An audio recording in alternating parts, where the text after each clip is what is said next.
This podcast, this living lesson is entitled Slapped Again. I think we've all heard it's one of the Beatitudes, about, turning the other cheek. And for that to happen and turn the other cheek, you have to stand close enough to the person or the situation even where you got slapped in the first time. And when everything in us wants to pull back, run, for instance, you just want to run away from that person, put up the walls. That's when everybody talks about boundaries and that sort of thing, which I don't believe in putting up boundaries. I don't say we go out of our way to run after anyone who has been unkind or who we should let go of. However, putting up boundaries, they just never work. As a matter of fact, what you find is that you've put yourself in a prison. And even legally, I like watching, real shows on the law and how many, at least in the United States, that people put up, and they have one protective order after another, and it does nothing. Or I've seen recently, no coincidence, so many situations of people being murdered after they've put up a protective order or they've gone to the courts in order to battle for them.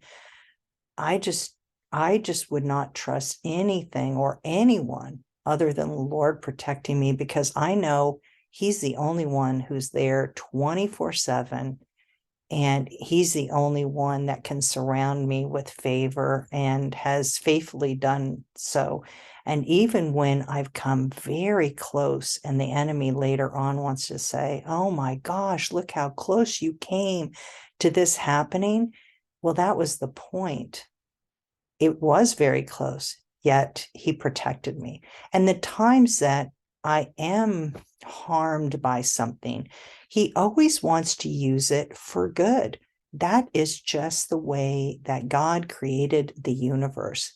And it is in looking in the good. But coming back to being slapped again, this is the key thing that you have to picture in your mind. You have to stand close enough.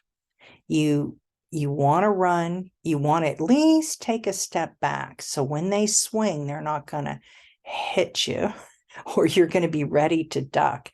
But He said, turn the other cheek, meaning let yourself be slapped. We know that that's not just taken out of context, because He talks about going the extra mile. And if somebody wants to take your shirt, He says, don't just deny them taking it. Not only give him their shirt, give him the cloak. That means, you have nothing, no warmth, you have no protection. Give that, go above and beyond. And when we do that, then we get His blessings. People can try and do things to us, but ultimately the blessing, the protection, all comes from Him. And I wholeheartedly believe that. It says, my God shall supply all your needs according to His riches. Riches, meaning, look at all He has. He owns everything. He has all the power. Why tap into anything less than that when I believe you deserve the best? I know that my husband says, you telling me you deserve the best, and I'm not going to go for any sort of imitation or less than the best, because why? Why live anything but the abundant life? Because my goodness, He died to give that to us. So rather than putting up walls or trying to protect yourself, and instead of pulling back, maybe come in closer, maybe come in for a hug. I've even seen things like that when with children who are just struggling, rather than to fight them off and wrestle with them, is hugging them and holding them tight and whispering. It's kind of like those dog whispers or something. And those things really work. And maybe it wouldn't be in the sense of actually stepping forward and giving someone a hug. But I think that's similar to what he says. But, instead of doing evil for evil or insult for insult, but giving a blessing instead, well, that would be kind of like an emotional hug or a caring hug, and turning the other cheek and walking the extra mile. These are the things aren't spoken about anymore in the church.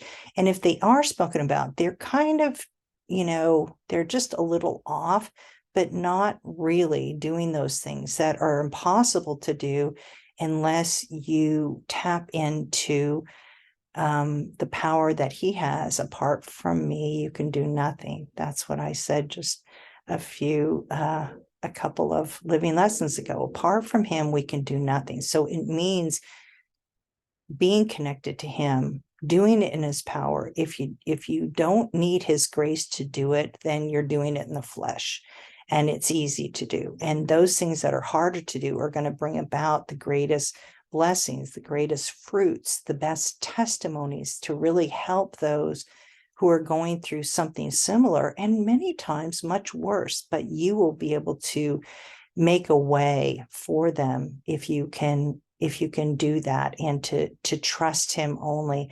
And truly, with a lot of these things, is to forgive and forget. Prior living lesson about bitter or better is forgiving and forgetting. I hear things like, well, I forgive you, but I'll never forget it. I don't.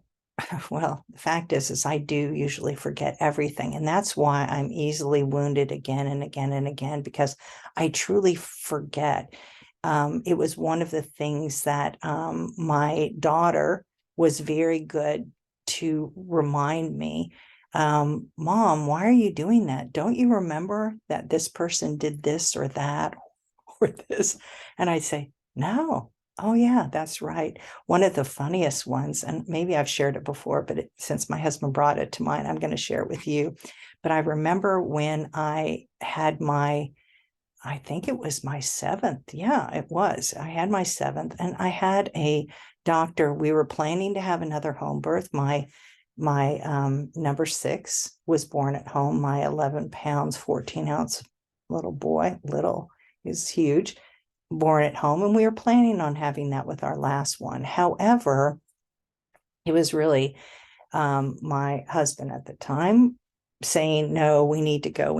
And I think he really didn't want to go through that again, because it was tough on him, even though he was more of an observant. But it was rough after 3 days of labor. Anyway, getting back to this, we eventually went to the hospital, but because I had not come in for any prenatal, and I know you're probably thinking, oh my gosh, this woman is crazy. Yes, you're absolutely positively right.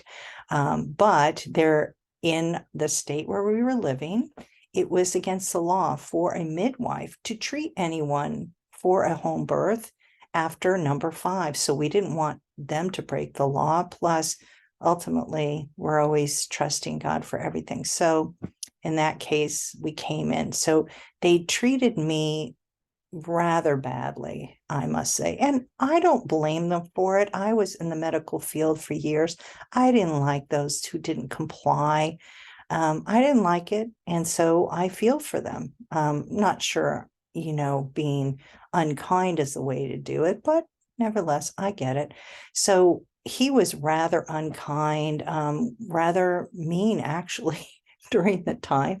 And afterwards, though, I ended up writing a long thank you note. This is when there was actually paper and pen, and I wrote out this very long thank you note and mailed it to this doctor who had treated me horribly. But when I forgive, because I don't want to be bitter, does that mean that, I guess this means this is over? That I didn't want that. And so I've forgotten about it totally. And it was within days. I mean, just days. And I sent it to him. And when I told my husband, he said, what, are you crazy? Don't you remember? That guy was horrible to you. That doctor was awful. And I said, no, yeah, you're right. You're right. I guess he was. But even then it didn't stick, it just didn't stick. I was happy. I had my baby and all was well. Anyway, the amazing thing is that we ended up getting a phone call from them. And because we hadn't gone in for everything and the insurance and all that, we had to pay it out of pocket. We got a call and they called to tell us that they were cutting our bill in down to a fraction of what it was. And they were also taking care of the hospital stay as well. Now, that's not a coincidence. It certainly wasn't in any plan that I had. Obviously, it was God's plan to do it. It was quite a testimony, I have to say, that I'm thinking of years later, 25 years later. But I just have to say the principles, God's ways, the way he set up.